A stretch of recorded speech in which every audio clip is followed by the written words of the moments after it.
Millionaire CEO sees twins selling their toy car to save their mother, not knowing that their lives would change. Before we dive into the story, drop a comment below and tell us where you're watching from. Enjoy the story. The autumn wind swept through Central Park, carrying dried leaves past the worn bench where twin boys sat quietly. Zach and Lucas Wilson, identical down to the freckles scattered across their noses, huddled together against the morning chill. Between them rested a shiny red toy car, weathered at the edges but still gleaming where the sun caught its surface.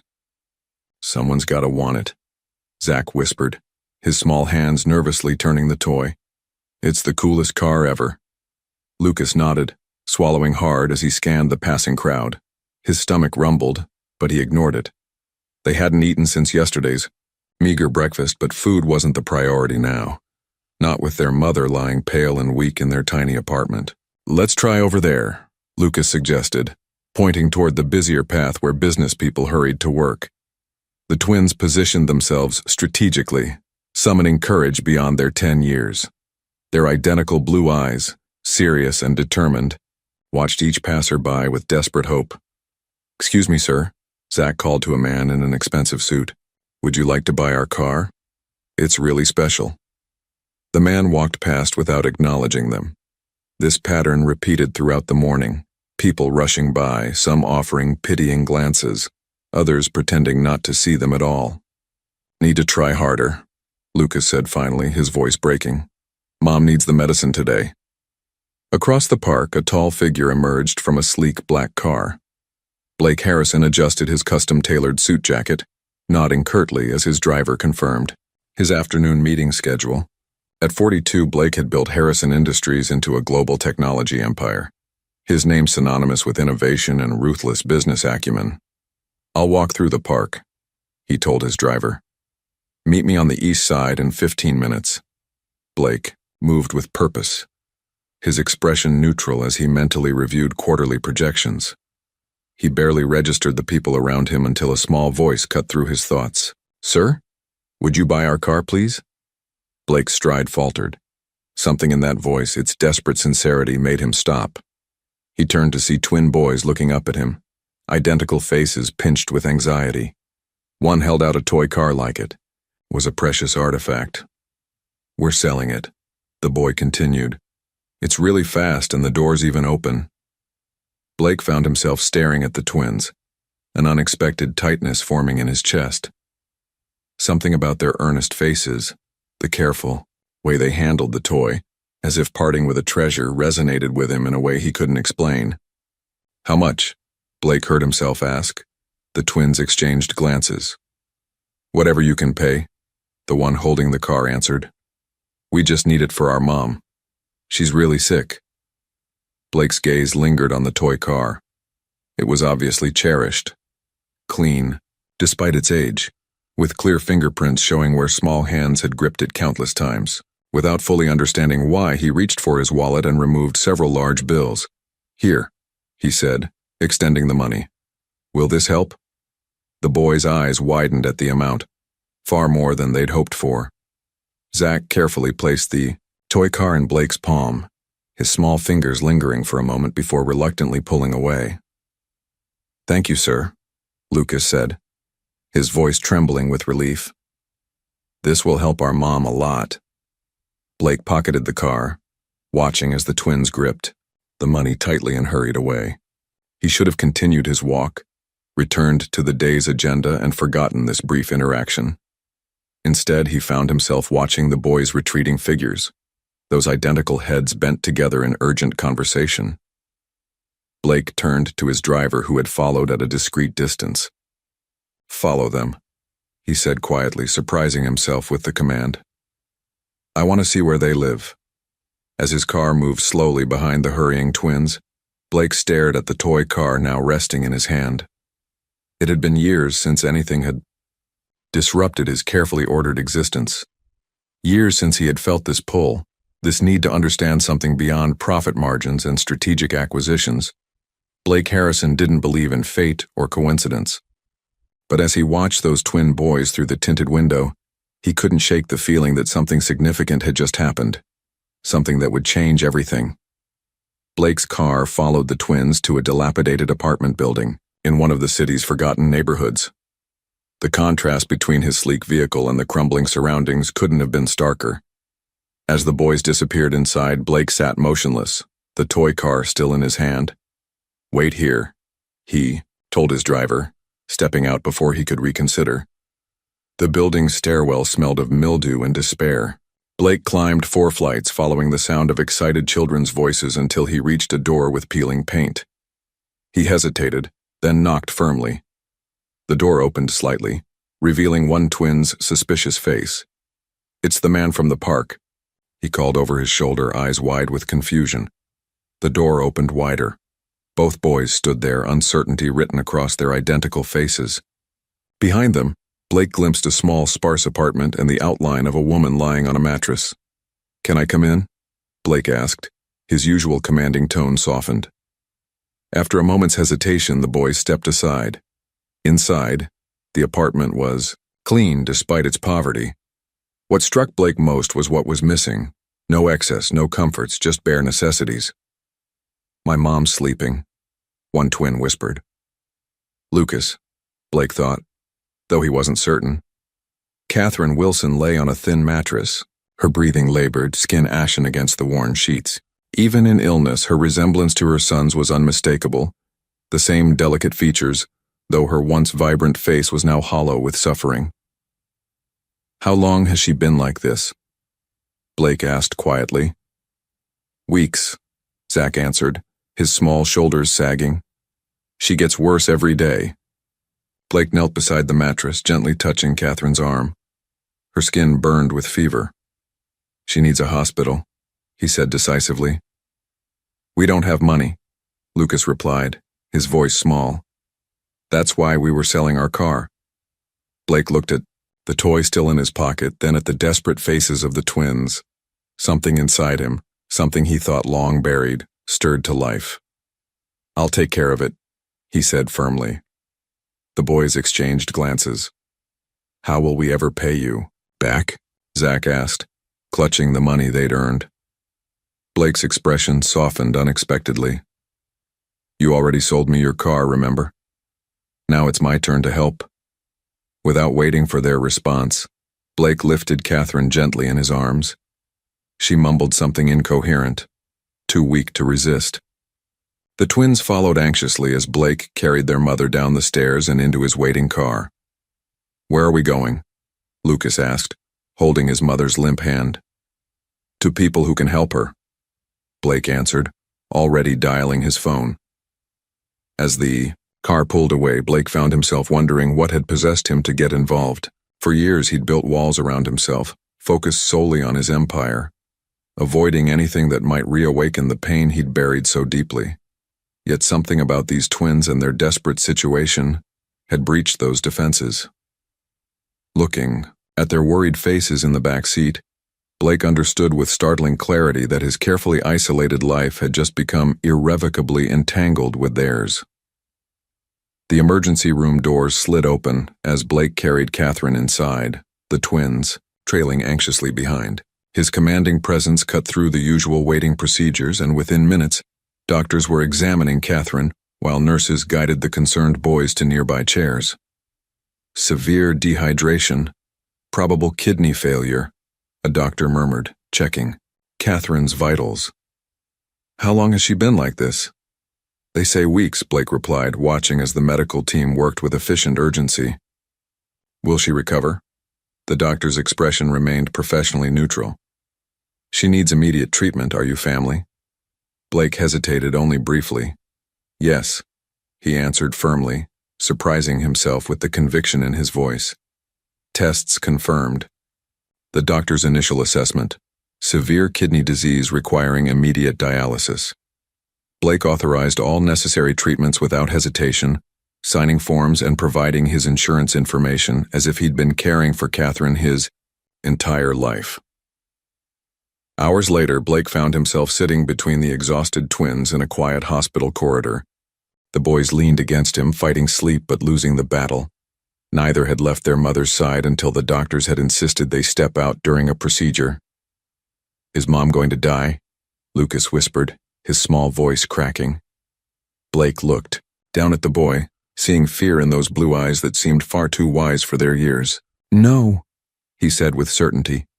She's getting the best care possible now. But what happens after? Zach asked, equally concerned. We can't stay at the hospital forever. The question hung in the air. Blake had been so focused on getting Catherine treatment that he hadn't considered what would come next. The thought of sending these children back to that barren apartment while their mother recovered was unthinkable. You'll come stay with me, Blake heard himself say, the words forming before he'd fully considered them. Just until your mother is better. The twins exchanged doubtful glances. Your house must be really big, Lucas said after a moment, trying to imagine it. It is, Blake confirmed, feeling strangely self-conscious about his wealth for the first time in years. Plenty of room for both of you. When Catherine was finally stabilized and sleeping, a nurse approached with paperwork and questions about childcare arrangements. Blake smoothly took charge, explaining that the boys would be staying with him. His confident tone left no room for argument or suspicion. As they prepared to leave, Blake watched the twins say goodbye to their unconscious mother, each placing a gentle kiss on her forehead with a tenderness that tightened his chest. These children, who had every reason to be broken by circumstance, showed a resilience and love that stirred something long dormant within him. The drive to Blake's estate was silent, the twins pressed together in the back seat, occasionally whispering to each other as the city landscape gave way to manicured suburbs and eventually the private road leading to Blake's mansion. When the car stopped before the imposing structure, the boys' exhaustion momentarily lifted, replaced by awe at the sheer size of the house illuminated by subtle landscape lighting. You live here alone? Zach asked as they stepped out of the car. Blake nodded, suddenly seeing his home through their eyes, grand, impressive, and utterly empty of what truly mattered. Not tonight, he said quietly, leading them toward the massive front doors. Tonight, you're here too. Morning light streamed through tall windows as Zach and Lucas cautiously explored their temporary home. The mansion's grandeur overwhelmed them. Crystal chandeliers hanging from vaulted ceilings, artwork worth more than their entire life's possessions, and corridors leading to seemingly endless rooms. Do you think he has a pool? Lucas whispered, excitedly. Probably 3, Zach replied, running his hand along a marble banister. The boys had slept in a guest suite larger than their apartment, in beds so soft they'd felt like they were floating. Despite their concern for their mother, childish wonder temporarily overtook worry as they discovered each new corner of Blake's estate. Blake watched them from his study doorway, coffee in hand. He'd made several calls already, arranging for Catherine's continued treatment, postponing meetings, and instructing his housekeeper to purchase necessities for the twins. He couldn't explain his actions even to himself. The hospital called, Blake announced as the boys rounded a corner. Your mother is stable. She's responding well to treatment. Both faces lit up with identical expressions of relief. Can we see her today? Lucas asked hopefully. This afternoon, Blake promised. Have you eaten? The twins shook their heads. Blake led them to the kitchen, where his housekeeper, Mrs. Winters, had prepared breakfast. The woman raised an eyebrow at the unlikely house guests, but said nothing, as she served plates piled with food. Eat, Blake instructed, checking his phone as messages accumulated. The boys needed no encouragement, devouring the meal with barely concealed desperation. Later, as Blake answered emails, he heard a commotion outside his study. You can't go in there, Mrs. Winters was saying firmly. Blake opened the door to find Zach attempting to peer around the housekeeper into a room at the end of the hall, a room Blake kept permanently locked. That door is always closed, Mrs. Winters explained apologetically. I tried to tell them. It's fine, Blake interrupted, his voice tight. To the twins, he added, that room is private, the rest of the house is yours to explore, but that room remains closed. Understood? Both boys nodded, chastened by his sudden coldness. That afternoon, Blake's driver took them to the hospital. Catherine was awake, though weak, her face brightening at the sight of her sons. My boys, she whispered, as they carefully hugged her. "I was so worried." "Mr. Harrison is letting us stay at his house, Mom," Lucas explained excitedly. "It's huge." Catherine's eyes found Blake, standing uncomfortably at the doorway. "I don't know how to thank you," she said softly. "There's no need," Blake replied, stiffly. The doctor arrived with updates explaining Catherine's condition in simplified terms for the twins. "Your mom's kidneys weren't working properly. We're helping them filter her blood while they heal." "Will she get better?" Zach asked, clutching his mother's hand. "With continued treatment, yes," the doctor confirmed. "But it will take time." On the drive back, the twins were quiet, processing their mother's condition. "Why are you helping us?" Lucas finally asked, breaking the silence. Blake stared out the window, watching the city pass. Why indeed? He'd spent years building walls around himself, focusing solely on his empire. Why risk pain by letting these strangers in? Sometimes people just need help, he answered eventually, avoiding the deeper truth.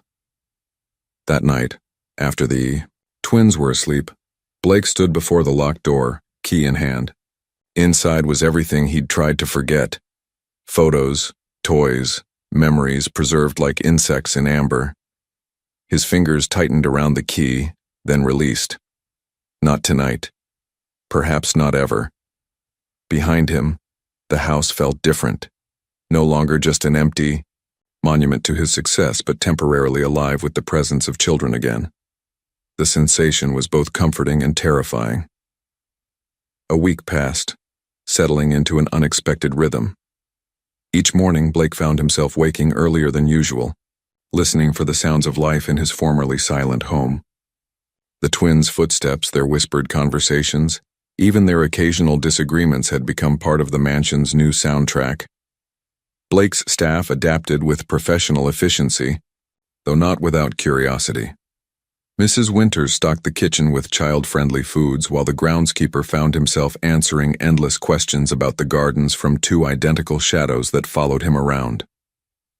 "Mr. Harrison," Zach approached Blake as he worked in his home office. "Can we visit Mom today?" Blake checked his watch. "We'll go after lunch. How's the room working out for you both?" "It's awesome," Zach replied, his eyes brightening. "Lucas found a chess set in the closet. Do you play?" Blake's fingers stilled on his keyboard.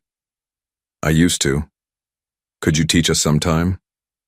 The boy's hopeful expression made declining impossible. "Perhaps," Blake answered, returning to his work. Zach lingered a moment before retreating, leaving Blake alone with an unexpected surge of emotion. At the hospital, Catherine's improvement was evident. Color had returned to her cheeks, and she sat up, embracing her sons as they bounded into the room. "The doctors say I'm responding well to treatment," she told Blake as the twins explored the small hospital room. "I don't know how I'll ever repay—" "Don't," Blake interrupted. "Focus on recovery." Later, as the twins chatted animatedly with a nurse, Catherine studied Blake more carefully. "You don't have children of your own?" she asked quietly. Blake's posture stiffened. "No," he answered. Then, after a pause, "Not anymore." Catherine's eyes widened slightly at the implication, but before she could respond, Lucas called for her attention, breaking the moment. That evening, dinner at the mansion was interrupted by a crash from the living room. Blake and Mrs. Winters rushed in to find Zach standing horrified before the shattered remains of an antique vase. "I'm sorry," the boy stammered, eyes wide with fear. "I was just looking. I didn't mean to." Blake surveyed the damage. The vase, a rare piece he'd acquired at auction years ago, lay in irreparable pieces. "Are you hurt?" he asked calmly. Zach shook his head, clearly expecting punishment. "Good," Blake said. "Mrs. Winters, please clean this up." To Zach's astonishment, Blake simply turned and walked back toward the dining room. "Aren't you mad?" Zach asked, following cautiously. Blake paused. "It's just a thing," he said. "Things can be replaced." Later that night, unable to sleep, Blake wandered the darkened house. Passing the twins' room, he heard soft sobbing. He hesitated, then quietly opened the door. Lucas sat awake in bed, tears streaming down his face. Zach slept soundly in the adjacent bed. "What's wrong?" Blake asked. keeping his voice low. "I miss Mom," Lucas whispered. "What if she doesn't get better?" Blake sat carefully on the edge of the bed. "The doctors are very good. She's already improving." Lucas looked up, his tear-stained face vulnerable in the dim light. "Our dad died when we were 5. Mom said sometimes people just don't come back." The simple statement hit Blake with unexpected force. Without thinking, he reached out, awkwardly patting the boy's shoulder. "Your mother is coming back," he promised. "Try to sleep now." As he closed the door behind him, Blake felt something shift inside, a crack in the careful fortress he'd built around his heart, letting in both pain and something else he wasn't ready to name. 2 weeks into their stay, the mansion had transformed. Schoolbooks now littered the dining table as Blake had arranged for temporary homeschooling. Children's jackets hung beside expensive coats in the foyer. The pristine silence had given way to lively chatter and occasional laughter. Today brought news they'd all been waiting for. Catherine was being released for outpatient treatment.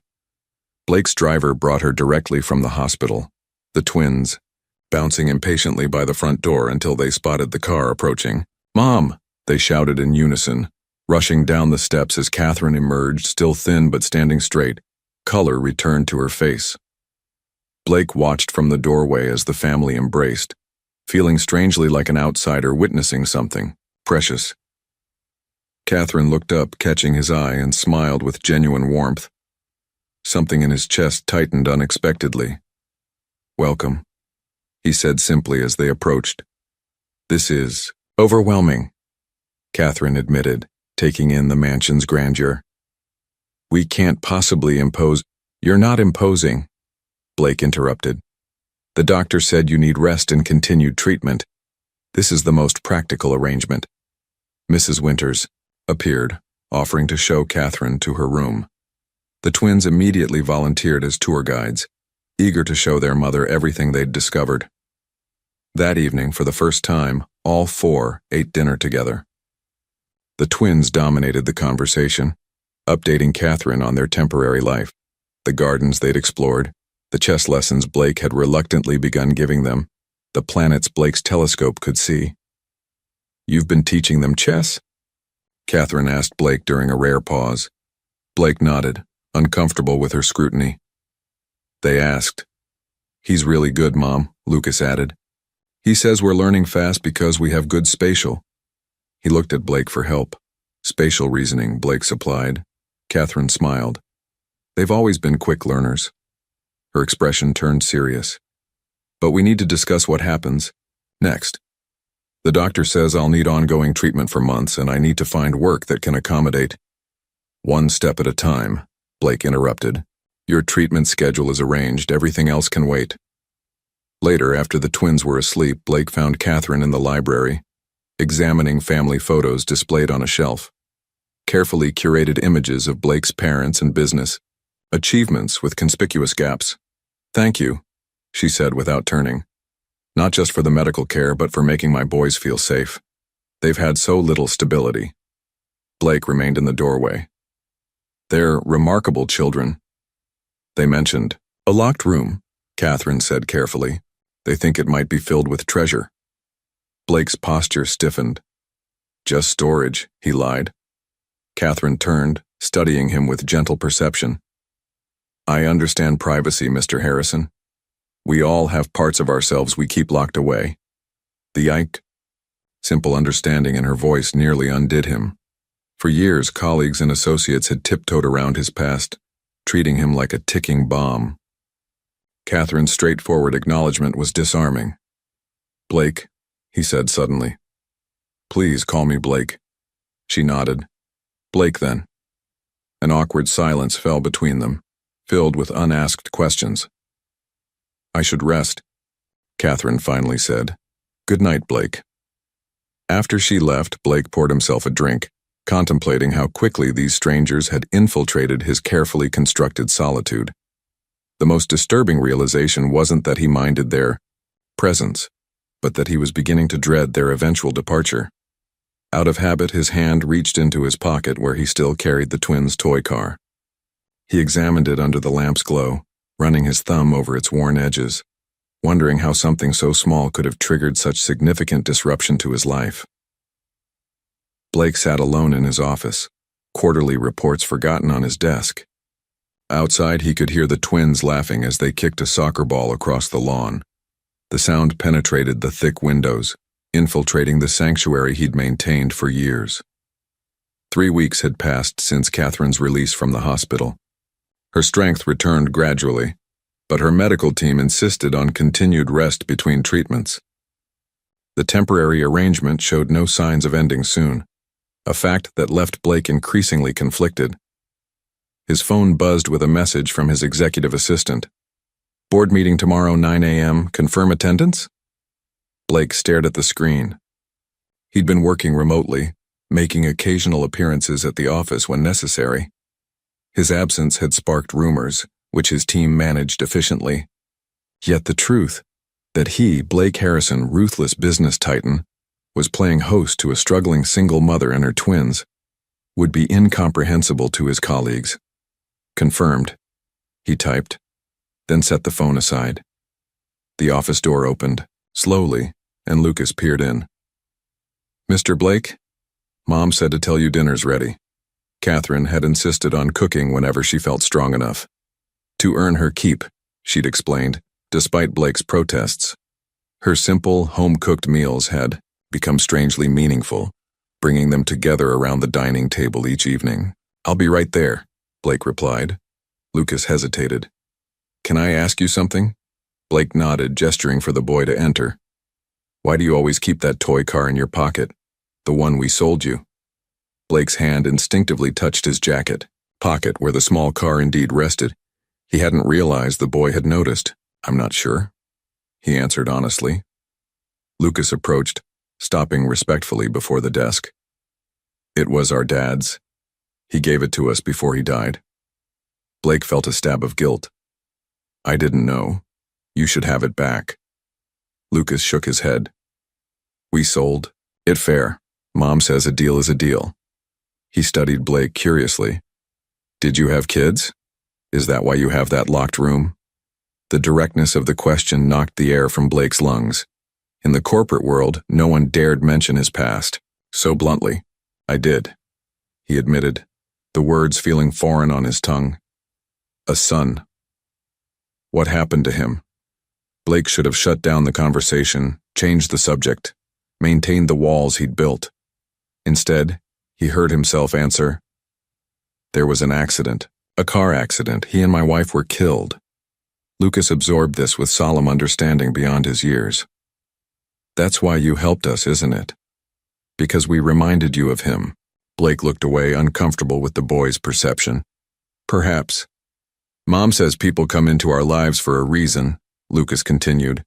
"Maybe we came into yours to help you too." Before Blake could respond, Zach appeared at the door. "Come on. Mom made spaghetti." Lucas smiled and followed his brother. At the doorway, he turned back. "You should come too, Mr. Blake. It's better when we're all together." Dinner that night was animated, the twins recounting their soccer game while Catherine smiled at their enthusiasm. Blake observed quietly, struck by how the formal dining room, previously used only for rare business dinners, had transformed into a space of genuine warmth. "The boys tell me you have a board meeting tomorrow," Catherine said as the twins cleared the dishes, insisting on helping despite Mrs. Winter's presence. "Yes," Blake confirmed. "I should be back by evening." Catherine nodded. "We'll manage fine. It's good for you to return to normal life." But as Blake looked around the table, he realized with startling clarity that this improvised family dinner with people who had been strangers weeks ago felt more like normal life than anything he'd experienced in years. The realization terrified him. The board meeting dragged interminably. Blake found himself checking his watch repeatedly, his mind wandering to the mansion and its temporary residents. When his CFO asked about quarterly projections, Blake had to request the question be repeated, an unprecedented lapse in his legendary focus. "Everything all right, Blake?" his COO asked during a break, genuine concern in his voice. "Fine," Blake replied curtly. "Let's finish this." By the time he returned home, evening had fallen. The mansion was unusually quiet as he entered.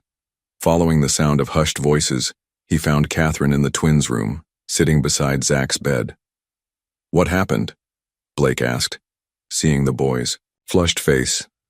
"Fever," Catherine explained, worry etched in her features. "It came on suddenly this afternoon." Zach managed a weak smile. "Hi, Mr. Blake." Lucas sat cross-legged on his own bed, watching his brother anxiously. "He threw up twice," he reported solemnly. Blake approached, noting Zach's glazed eyes and labored breathing. Without hesitation, he pulled out his phone and dialed his personal physician. "He'll be here in 20 minutes, Blake announced after a brief conversation. Catherine looked up, startled. "A house call? That's not necessary." "It is," Blake interrupted. "We don't know if this is related to your condition or something contagious. Better to be cautious." The doctor confirmed it was just a common virus, prescribing rest and fluids.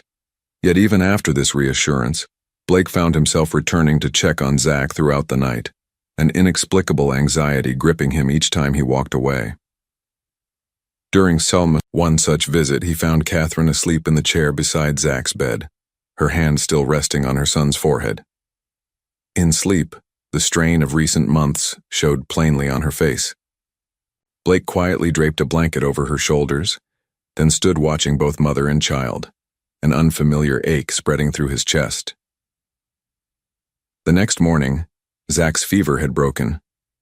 Blake canceled his meetings again, working from home while periodically checking on the boy's recovery. By afternoon, Zach was sitting up, sipping ginger ale while Lucas entertained him with exaggerated stories. "You didn't have to stay home," Catherine said, finding Blake in his study later. "We could have managed." Blake looked up from his laptop. "I wanted to be sure he was recovering." Catherine studied him with that perceptive gaze that always made him feel transparent. "You care about them." It wasn't a question. Blake closed his laptop, struggling with how to respond. "The boys have started calling you Mr. Blake instead of Mr. Harrison," she continued. "They've become attached to you. And that concerns you," Blake surmised. Catherine sighed, sitting in the chair opposite his desk. "We can't stay here forever, Blake. Eventually I'll be well enough to work again, to provide for my sons properly. And then—" She left the sentence unfinished, but its conclusion hung heavily in the air. Then they would leave. Return to their own life. This temporary intersection would end. "My treatments are working better than expected," Catherine continued, softly. "The doctor says I might be ready for reduced sessions within a month. I've started looking at apartments we can afford." Blake felt something cold settle in his stomach. "There's no rush," he said, his voice uncharacteristically uncertain. "There is," Catherine countered gently. "The longer we stay, the harder it will be for all of us when we leave." Blake had no response. In business, he never hesitated, never showed uncertainty. But this wasn't business. This was something he'd deliberately avoided for years. Emotional entanglement, the risk of caring too deeply. "You've given us so much already," Catherine said, rising to leave. "We can't take advantage of your generosity forever." As she reached the door, Blake finally spoke. "And if I asked you to stay?" The question surprised them both. Catherine turned, her expression a complex mixture of emotions. "Why would you?" she asked softly. Blake had no answer, at least, none he was ready to voice aloud. That night, Blake stood before the locked door, key trembling slightly in his hand. For 5 years, he'd preserved this room exactly as it had been the day of the accident. Thomas's room, frozen in time, like a memorial. His conversation with Catherine echoed in his mind. "And if I asked you to stay?" The words had escaped before he could stop them, revealing more than he'd intended. With a deep breath, Blake inserted the key. The lock turned with a soft click that seemed to reverberate through the silent hallway. He pushed the door open slowly, dust particles dancing in the beam of light from the corridor. Everything remained as he'd left it. The blue walls covered with solar system decals, the bookshelf filled with adventure stories, The bed with its rumpled spaceship comforter that Mrs. Winters had been instructed never to touch. On the bedside table, a framed photo of Thomas with Blake and his wife, Sarah, all smiling on a beach vacation, their last together. Blake stepped inside, overwhelmed by memories. He picked up a toy car from the collection displayed on a shelf, identical to the one the twins had sold him. Thomas had loved cars too. Mr. Blake? He turned sharply. Lucas stood in the doorway, eyes wide with curiosity and uncertainty. "You shouldn't be here," Blake said, his voice hoarse. "I'm sorry," Lucas whispered. "I heard the door open." His gaze traveled around the room, understanding dawning on his young face. "This was your son's room." Blake nodded, unable to speak. "What was his name?" "Thomas." "Was he our age?" "He would be now. He was 5 when—" Blake couldn't finish. Lucas entered cautiously, approaching the photo on the nightstand. "You all look happy." "We were." Lucas studied the picture, then looked up at Blake. "My mom says Dad watches over us from heaven. Maybe Thomas watches over you too." The simple statement, delivered with a child's certainty, cracked something inside. Blake. He sat heavily on the edge of the bed, emotions he'd suppressed for years finally breaking through. "I miss him," Blake admitted, the words barely audible. "Every day." "We miss our dad too," Lucas said, sitting beside him. "Mom says it's okay to be sad sometimes, but we shouldn't forget to be happy too." From the doorway came a small gasp. Zach stood there, still pale from his illness but eyes wide at the forbidden room. Behind him, Catherine appeared, her expression softening as she took in the scene. "Boys, come away," she said gently. "This is private." "It's all right," Blake found himself saying. "They can come in." Zach approached cautiously, examining the room with quiet reverence. "Cool space lamp," he observed, pointing to a rocket-shaped nightlight. Thomas was afraid of the dark, Blake explained, surprising himself with how easily the words came now. "We bought this on his 5th birthday." Catherine remained in the doorway, watching as Blake began showing the twins Thomas's favorite, books and toys. Each object came with a story, memories Blake had locked away now flowing freely. The pain was still there, but somehow sharing it made it bearable. Later, after the twins had gone to bed, Catherine found Blake still in Thomas's room, sitting quietly. "I'm sorry they intruded," she said. "They're naturally curious." "Don't be," Blake replied. "It was time to open this door." Catherine leaned against the doorframe. "It's a beautiful room. He must have been a wonderful little boy." "He was." Blake looked up at her. "The accident was my fault. I was driving. A truck ran a red light. I survived. They didn't."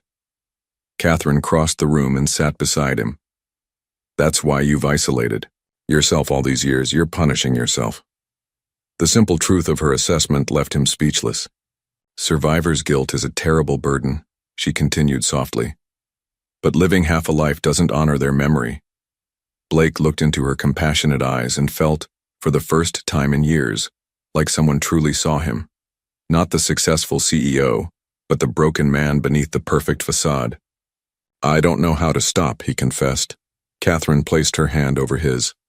"Maybe you've already started." Spring arrived, bringing transformation to both the estate grounds and its inhabitants. The gardens Blake had maintained, but rarely enjoyed, now became a sanctuary where the twins explored daily. Catherine's health improved steadily, her face regaining its natural glow, her strength returning with each passing week. Most remarkably transformed, however, was Blake himself. The change happened gradually, so subtly that an outsider might not notice. But Catherine observed how his rigid posture softened when the boys entered a room, how genuine smiles occasionally replaced his customary stern expression. One sunny Saturday, Blake surprised everyone by canceling his usual weekend work session and suggesting they all visit the city's Natural History Museum. "Really?" Zach exclaimed, nearly dropping his cereal spoon. "The dinosaur exhibit just opened," Blake said casually. as if family outings were commonplace for him. Unless you'd prefer something else. Dinosaurs are perfect, Lucas confirmed enthusiastically. Catherine watched this exchange with quiet amazement. Are you sure, Blake? You usually work Saturdays. Work can wait, he replied, their eyes meeting briefly in shared understanding of how significant this statement was for a man who had built his life around his company.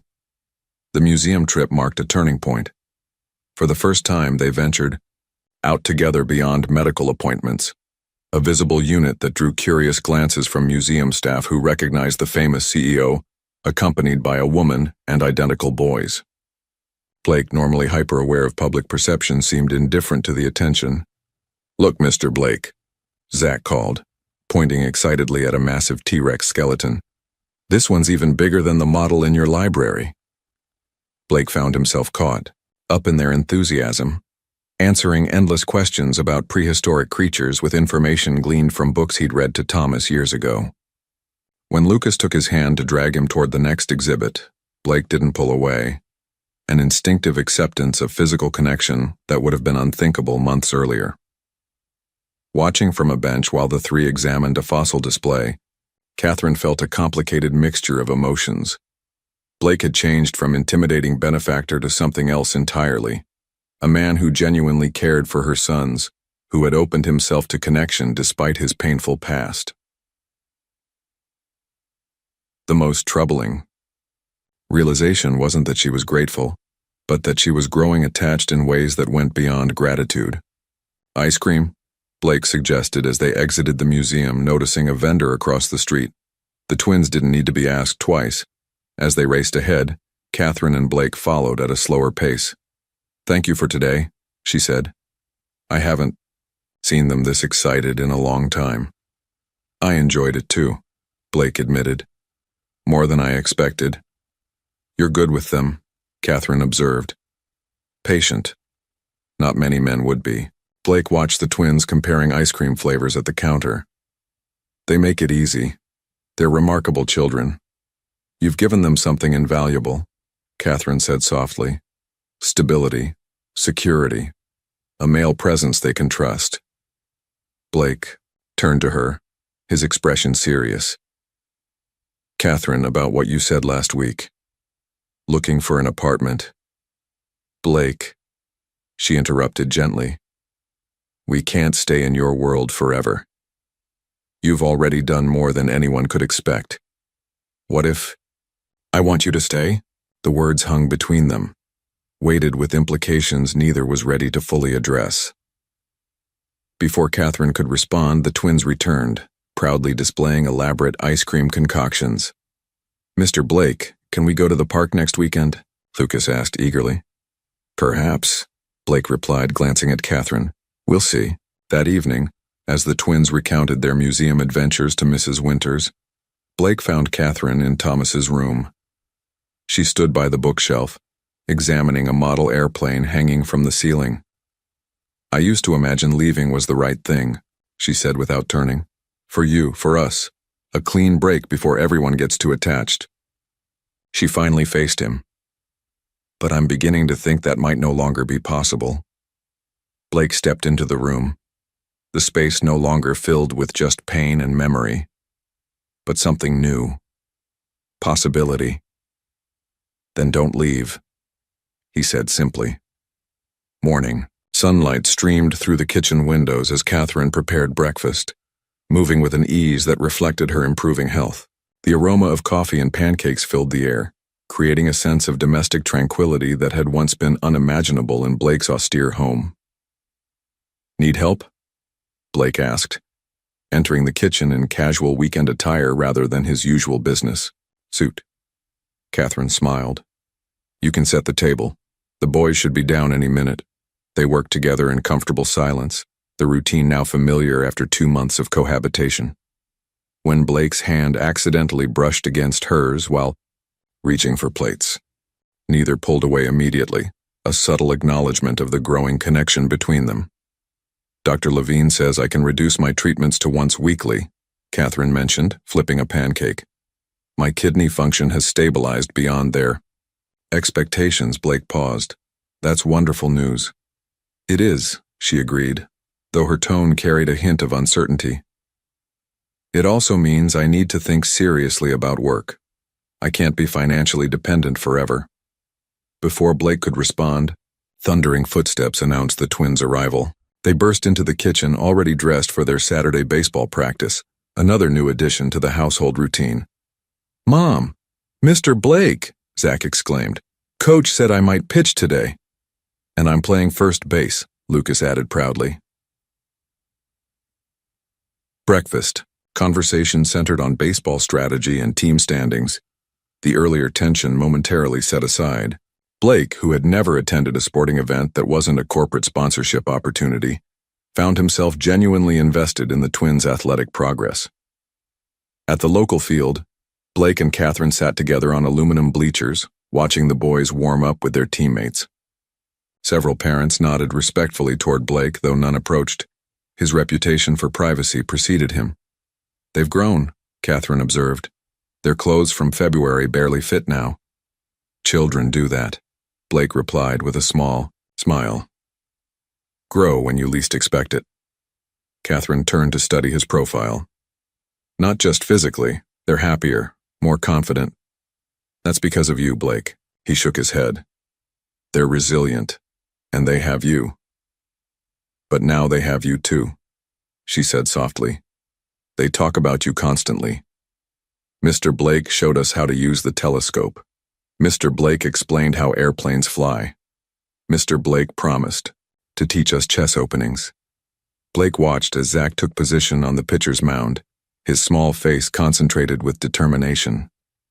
"I never expected this," Blake admitted. "Any of it." "Neither did I," Catherine replied.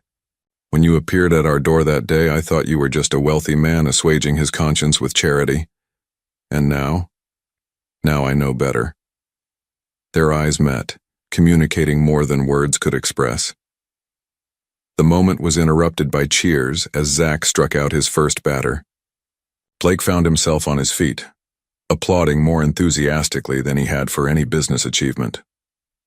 Later that evening, after the twins had gone to bed, Blake and Catherine sat on the terrace, the spring air mild and fragrant with blooming flowers.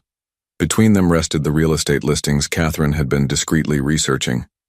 "These are all too far from your treatments," Blake observed, examining the circled apartments. "They're what I can afford," Catherine replied pragmatically.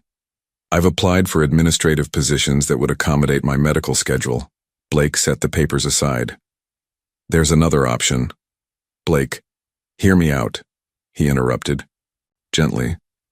"This house has 7 bedrooms. The boys are thriving in their school. Your medical team is nearby." He paused, gathering courage. "Stay. Not as temporary guests, but permanently." Catherine looked away, her profile gilded by moonlight. "People would talk. They'd say I manipulated you, that the boys and I are taking advantage." "Let them talk," Blake said with sudden fierceness. "I've spent 5 years making decisions based on what others might think, on maintaining perfect control. I'm tired of it." "What exactly are you proposing?" Catherine asked, her voice barely above a whisper. Blake reached across the table, taking her hand. "I'm proposing we stop pretending this is temporary, that we acknowledge whatever this is between us deserves a chance." He squeezed her hand gently. "I'm not asking for immediate answers. Just don't leave yet." Catherine's eyes glistened in the dim light. "I'm afraid," she admitted. "Not of you, but of hoping again, of letting the boys hope." "I'm afraid too," Blake confessed. "But for the first time in years, I'm more afraid of losing something than of having it." As the night deepened around them, neither moved to break the connection of their intertwined hands, a silent agreement to face their fears together. Summer arrived in full splendor, transforming the estate's formal gardens into a playground, where the twins spent endless hours exploring, building forts, and occasionally helping the amused groundskeeper with simple tasks. The mansion itself had undergone a more subtle transformation. Children's artwork now adorned the refrigerator, colorful sneakers cluttered the entryway, and laughter echoed through previously silent corridors. 3 months had passed since Blake's proposition on the terrace. Catherine had neither accepted nor rejected his offer of permanence, but they had fallen into a comfortable rhythm that felt increasingly like family life. "Mom, Mr. Blake, look what we found," Lucas called one Saturday morning, bursting into the breakfast room where Blake and Catherine were quietly enjoying coffee. Both boys appeared muddy and triumphant, holding a small turtle between them. "He was by the pond," Zach explained excitedly. "Can we keep him, please?" Blake glanced at Catherine, who raised an eyebrow in silent communication. Their newfound ability to converse without words, one of many developments in their evolving relationship. "A turtle requires proper care," Blake replied thoughtfully. "Perhaps we should research what he needs first." "We could build him a habitat," Lucas suggested. "Mr. Blake, you said you had building supplies in the garage, right?" "I did," Blake confirmed, surprising himself with how naturally he now included the boys in his plans and possessions. Catherine watched this exchange with a gentle smile. "Wash up first, then we can look up turtle care online." The boys dashed off, leaving muddy footprints that would have once horrified Blake but now barely registered. "You realize this means we'll be constructing a turtle paradise this afternoon," Catherine said with amusement. "I've negotiated billion-dollar contracts," Blake replied dryly. "I suspect I can handle turtle architecture." Their laughter mingled easily, a sound that had become increasingly common. The day unfolded in domestic harmony, researching turtle habitats online, gathering supplies, and working together in the garden to create a suitable home for the reptilian visitor. Blake, who once delegated every task to staff, found himself kneeling in dirt, patiently explaining to the twins how to create proper drainage for their habitat. Mrs. Winters, bringing lemonade to the garden, paused to observe her employer, the formidable CEO now sporting dirt-smudged khakis and a relaxed smile as he worked alongside the boys. The housekeeper exchanged a knowing glance with Catherine, both women silently acknowledging the transformation. That evening, after tucking the twins into bed, another ritual Blake had gradually joined. He and Catherine settled in the library, with glasses of wine. "The turtle habitat is quite impressive," Catherine commented, curling comfortably into a corner of the sofa. "You've missed your calling as an environmental engineer." Blake smiled, his posture more relaxed than she'd ever seen in their early days. "The board would be shocked to see me covered in mud and pond water." "Your company has been patient with your reduced schedule," Catherine observed. "The benefits of being the founder," Blake replied, "though my executive team has handled things admirably in my partial absence." A comfortable silence settled between them, broken only by the ticking of the antique clock and the distant sounds of the house settling. "I received a job offer today," Catherine said finally. "Administrative director at a nonprofit. The salary is modest but adequate, and they're willing to accommodate my treatment schedule." Blake set down his wine glass carefully. "Congratulations," he said, his tone measured. "When would you start?" "I haven't accepted yet," Catherine replied, watching his expression. "It would mean decisions about other matters." The unspoken question hung between them. Would accepting the job mean leaving the estate? Ending this careful dance they'd been performing? "Blake," Catherine continued softly, "we've lived in this beautiful limbo for months now. The boys consider this home. They consider you." She hesitated. "Family?" Blake supplied, his voice carrying a hint of vulnerability rarely revealed. Catherine nodded. "They've grown to love you. And I—" She stopped, suddenly uncertain. Blake moved closer on the sofa, taking her hand. "And you?" Catherine met his gaze directly. "I've grown to love the man behind the fortress, the man who builds turtle habitats and cheers at Little League games, the man who opened locked doors." Blake's thumb traced circles on her palm. "I never expected to feel this way again," he admitted. "After losing Sarah and Thomas, I convinced myself it was safer to feel nothing. And now?" Catherine prompted gently. "Now I find myself terrified." "By how much I have to lose," Blake confessed, how essential you and the boys have become to my life. Catherine leaned forward until their foreheads touched. Then ask us to stay, she whispered. Not as guests or charity cases. Ask us properly. Blake sat in his office the following morning, staring at the small velvet box on his desk. The antique ring inside, his grandmother's, had been in a safe deposit box for years. He'd retrieved it yesterday after his conversation with Catherine, his mind racing with possibilities. Ask us properly, she had said. The words echoed in his mind, both thrilling and terrifying. Blake Harrison, who made multi-million-dollar decisions daily without hesitation, found himself paralyzed by uncertainty.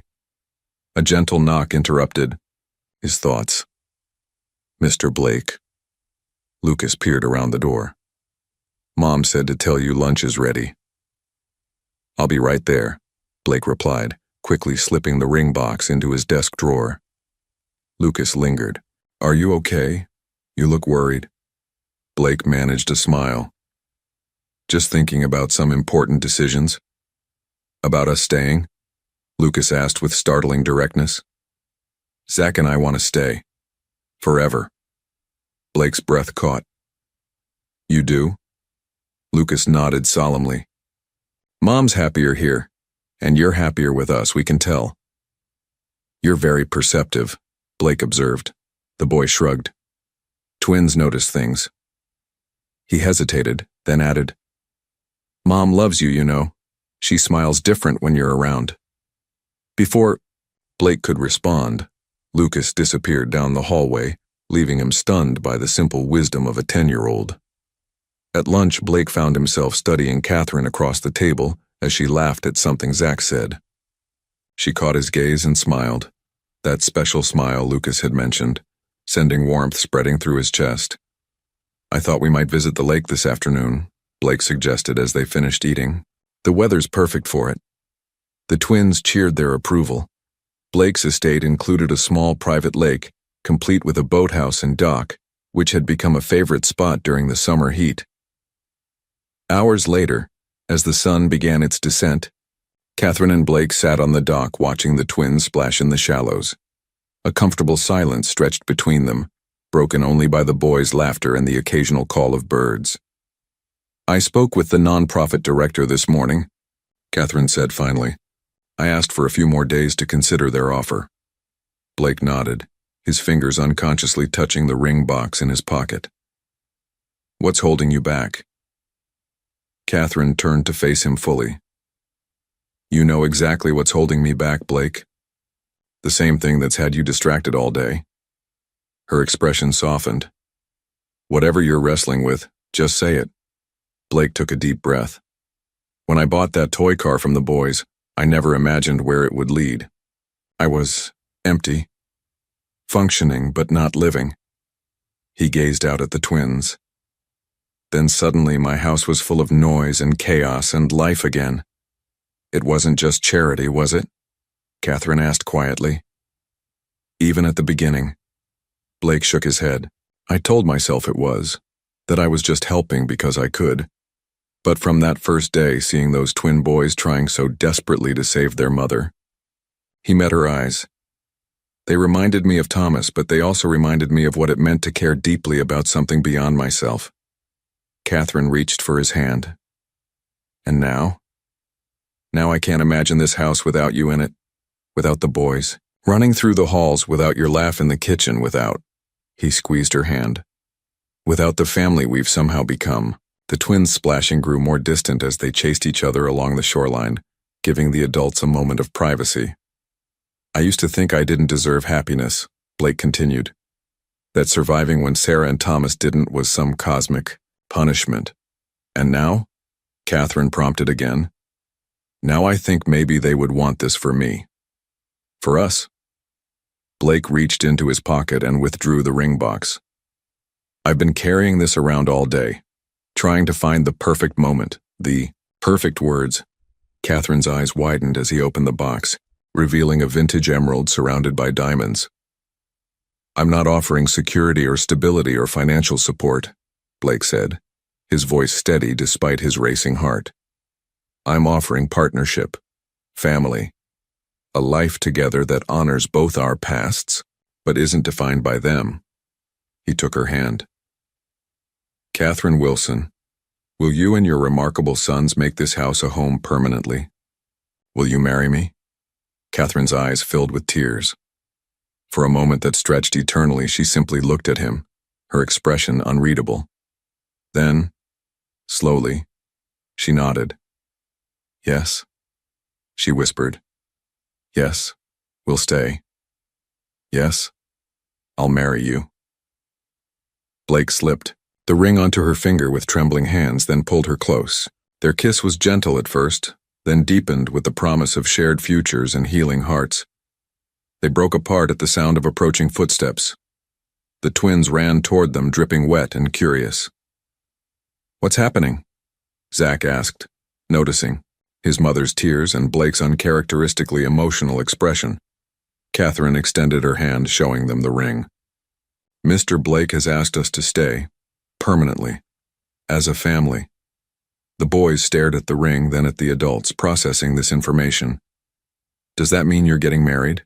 Lucas asked cautiously. Blake nodded. If that's all right with you? Both. The twins exchanged one of their silent communications, then broke into identical grins. Does this mean we can call you Dad? Zach asked boldly. The question hit Blake with unexpected force. He had been prepared for hesitation, for a gradual transition. Instead, these remarkable boys offered immediate acceptance, a gift he never thought he'd receive again. I would be honored, Blake said, his voice rough with emotion. But only when you're ready. The twins launched themselves forward, wrapping their arms around both adults in an enthusiastic group hug that nearly toppled everyone into the lake. Laughter and tears mingled as the newly defined family held each other close, the setting sun casting them in golden light. Later that night, as the twins slept and Catherine admired her ring in the moonlight streaming through their bedroom window, Blake found himself thinking of Thomas. For the first time, the memory brought bittersweet joy rather than crushing pain, the sense that his son would approve of the family his father had found.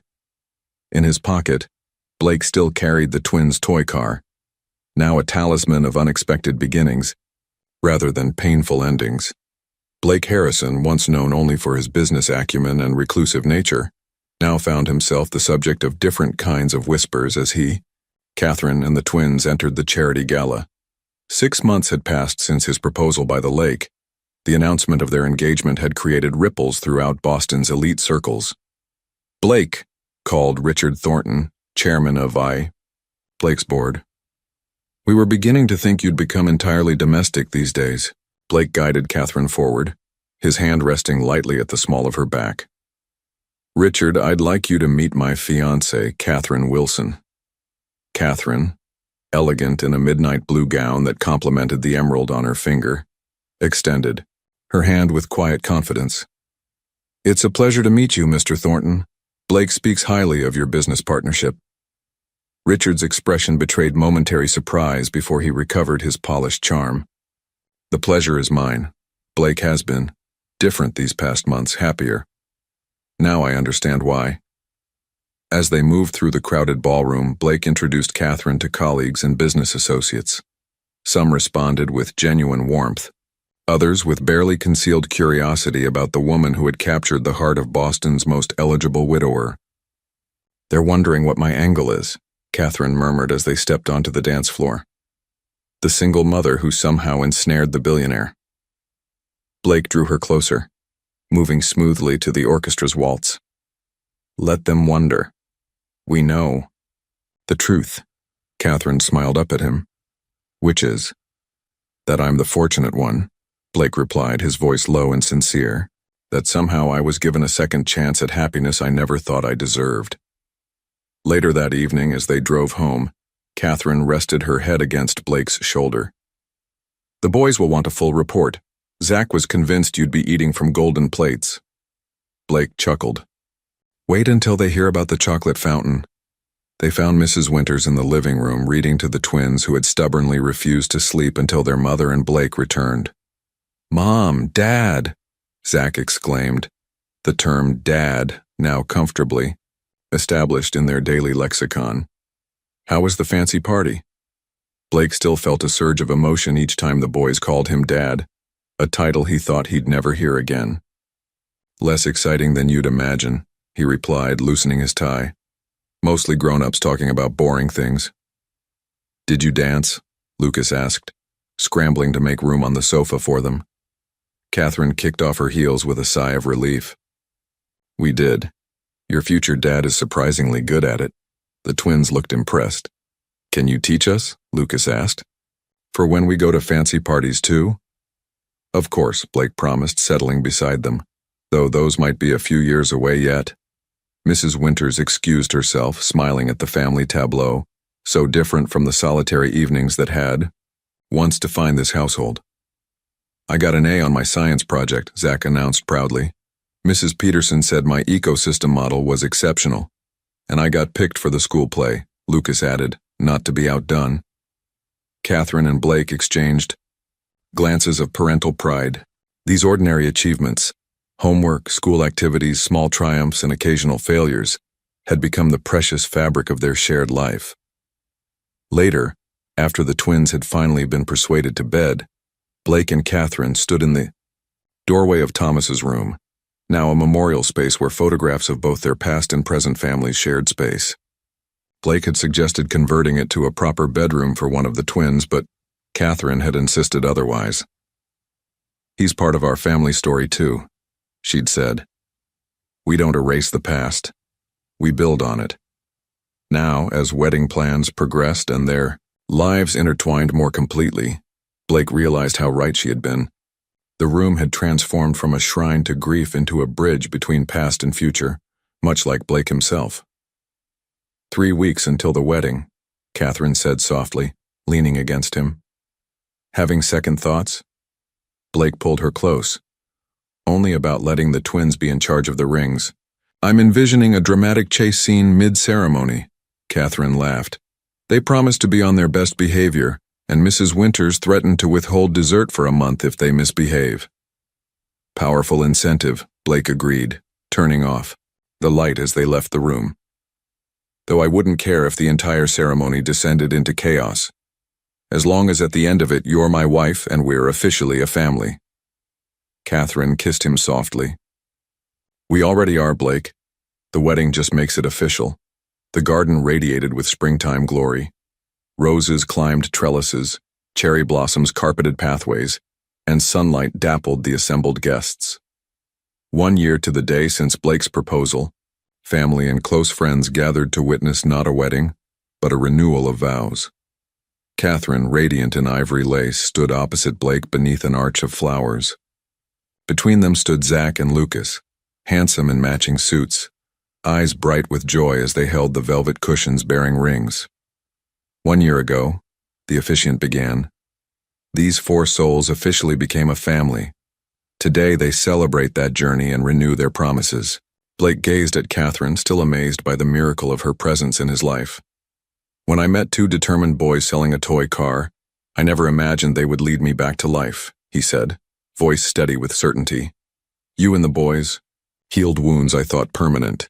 You turned my house back into a home. Catherine squeezed his hands. You saved us in every way a family can be saved. But more importantly, you loved us not out of obligation but with your whole heart. The twins presented the rings with perfect solemnity. As Blake slipped the band onto Catherine's finger, he noted the engraving inside. Second chances. Life had come full circle. What began with a small red toy car had transformed into something beautiful and enduring, proof that even the most wounded hearts could find healing through love's unexpected pathways.